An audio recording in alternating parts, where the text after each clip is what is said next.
Hello all, welcome to the new Simply Put series by Kalam Academy. This is Priyanka Mahapatra, faculty at Kalam. Today we'll be having a discussion on the newspaper dated 30th November 2023. So the articles which are displayed in the text and the context section of the Hindu newspaper are: the first is about the rat hole mining, which is very important from our exam point of view, that we'll be discussing. Again, the second article is about the halal certificate ban. It is unimportant from our exam point of view, so we won't be discussing.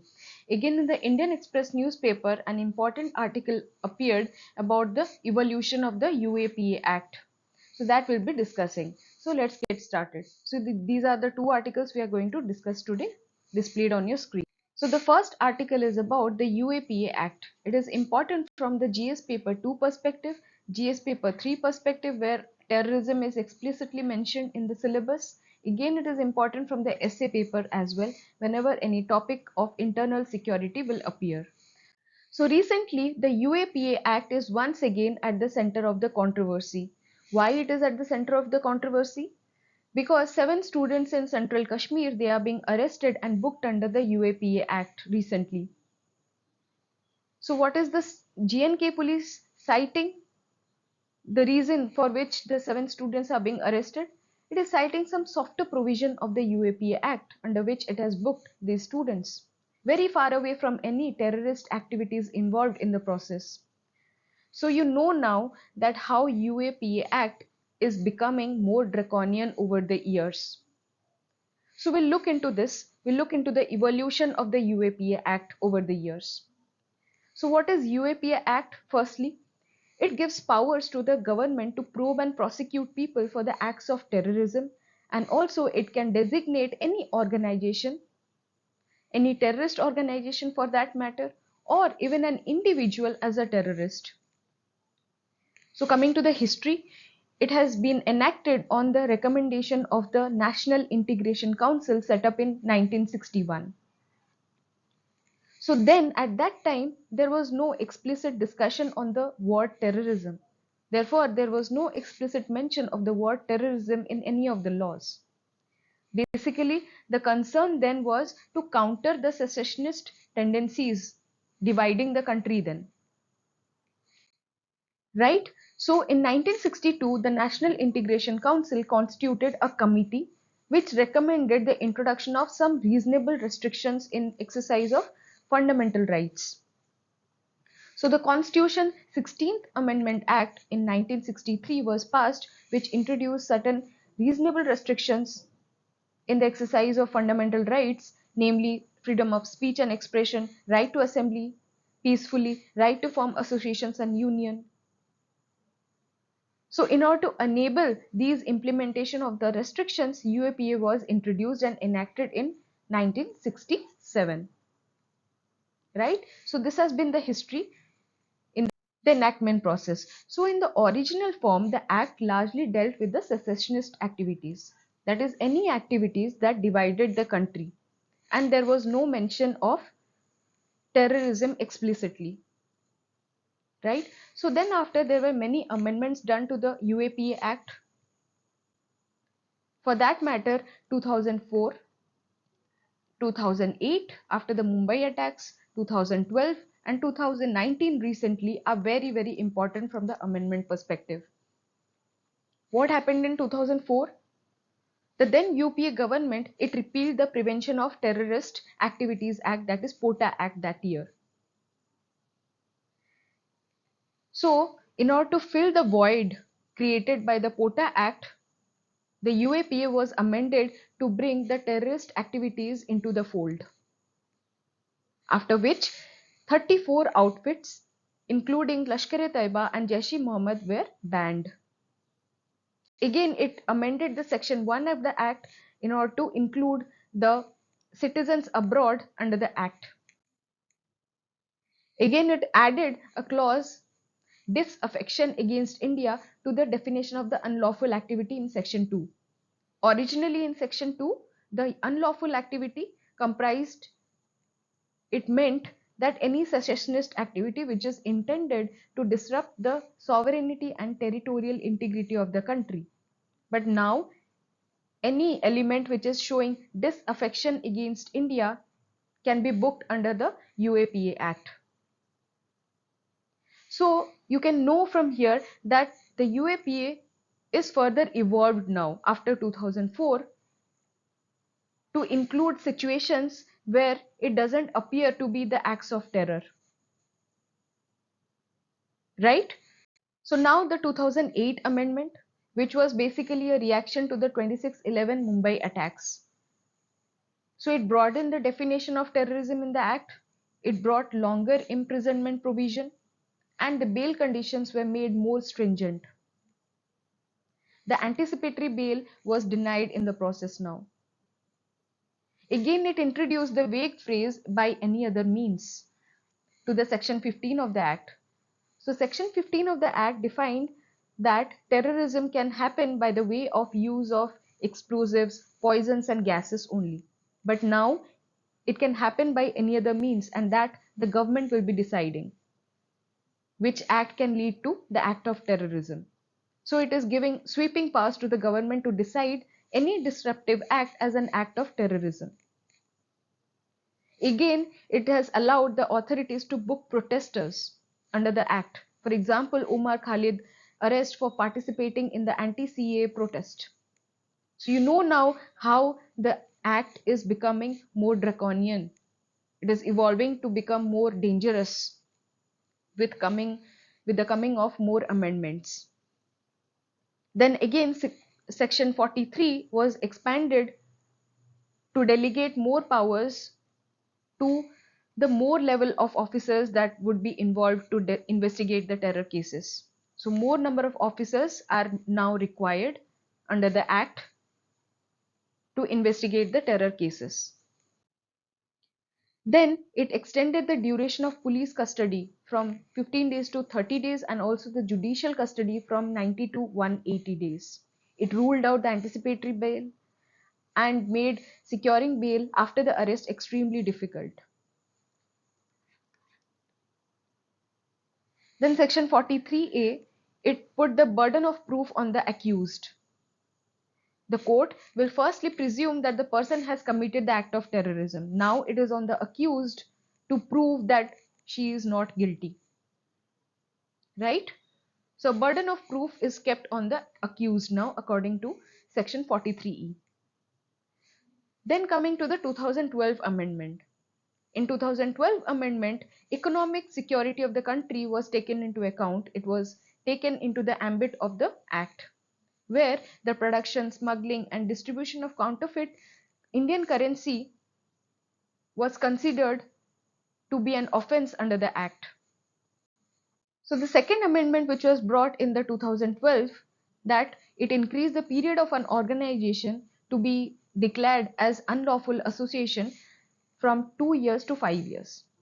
So basically these are the two amendments which were brought in the 2012 amendment. Then come to the 2019 amendment, very important, which became a part of question in the UPSC mains examination that year. So until then, what happened? Only organizations could be designated as terrorist.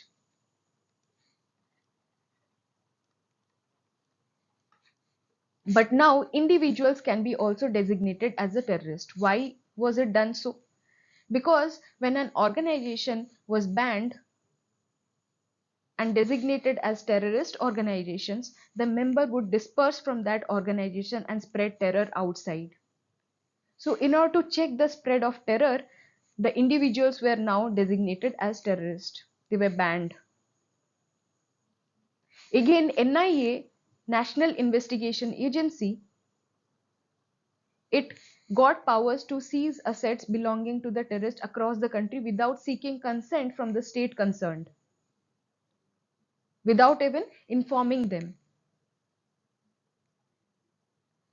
Then we come to the softer section, which is being cited by the J&K police today, based on which it has arrested and booked the 7 students of Central Kashmir. So it has led to the punishment for the unlawful activities that they were carrying on according to the J&K police, as opposed to any terrorist activities. So you know now how the UAPA Act has become draconian over the years, how it has evolved over the years. So this was all about the first topic's discussion, and now we know that how UAPA has become draconian over the years through its evolution, through its amendments. Now we come to the second topic, that is about the rat hole mining, which has become very important after the Uttarakhand's tunnel collapse. This is important from your GS paper 2 perspective and GS paper 3 perspective, also essay topic. So why it was in news? Because the two scientific methods of mining, vertical and the horizontal drilling, were employed to rescue 41 workers in the Uttarakhand tunnel collapse. But the last leg of the rescue involved rat hole mining. So that is why it has come up again in news, which was once extensively used in Meghalaya and then after it was banned by NGT in 2014. So what is that basically? You can see the figure here, how it involves a narrow hole only, where only one person can get inside and take the coal outside. It is a method of extracting coal from narrow horizontal seams just large enough for one person to go down and extract the coal. It is so dangerous. It is prevalent in Meghalaya because of its topography there. So the miners, they use the ropes or bamboo ladders to reach down, and coal are manually extracted using primitive tools like pickaxes, shovels, and baskets. So these pointers were important from your prelims point of view. Now we come to the safety and the environmental hazards which the rat hole mining involves, because of which the NGT has banned in the year 2014. So you see now that how a small hole is being made and just one person gets inside and takes the coal out by using manual tools. Here you can see a child being involved in the process. So this mining process is highly unregulated in Meghalaya. Therefore, it is lacking any safety measures such as proper ventilation, structural support, or any safety gears for the workers. Again, from the environment point of view, it is highly damaging for the environment, because it has led to land degradation, deforestation, and the water comes with high concentrations of sulfates, iron, and toxic heavy metals there. It has low dissolved oxygen, and there is high biochemical oxygen demand in the waters there. For example, at least two rivers there, that is Lukka and Mintu, they have become acidic to sustain any aquatic life there. And because of the absence of any safety measures, numerous accidents have led to injuries and fatality. Let's see now what are the other reasons for which mining has got banned over that state. There is an administrative issue. You know that Meghalaya is a sixth scheduled state where the national laws will not apply. For example, the Coal Mines Nationalization Act of 1973 will not apply in this area, for which there is little control over the land in Meghalaya. There is little application of safety measures there, and the process gets unregulated mostly. To add on, after attaining statehood in 1972, the coal mining boomed because the landowners there are the owners of the material under the ground, and they were in the profit motive to extract coal as much as possible using the labors from outside, involving human trafficking and child labor.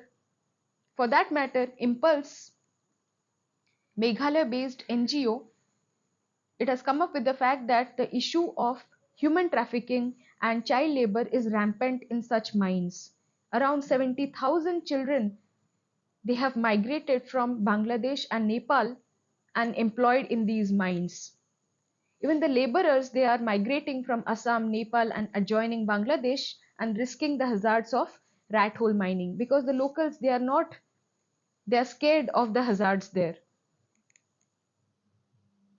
Hence, because of these safety measures being flouted there, the NGT has banned the mining in Meghalaya in 2014.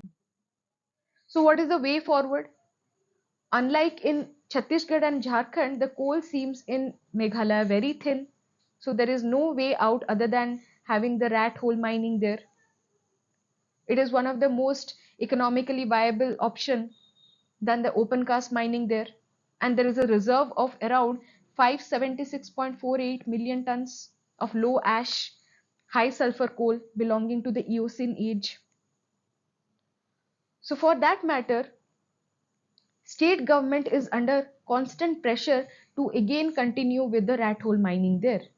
It has legally appealed in the Supreme Court to continue with the rat hole mining, taking the scientific measures into account. It has assured, the state government has assured that now the mining would be done scientifically, ensuring the minimal environmental impact through sustainable and legally compliant procedures. But again, the critics here have said that scientific would eventually be a fancy tag in the state. So let's now see how it goes about in the coming times. So this was all about the second topic's discussion, and this is the end of today's discussion as well. Thank you so much.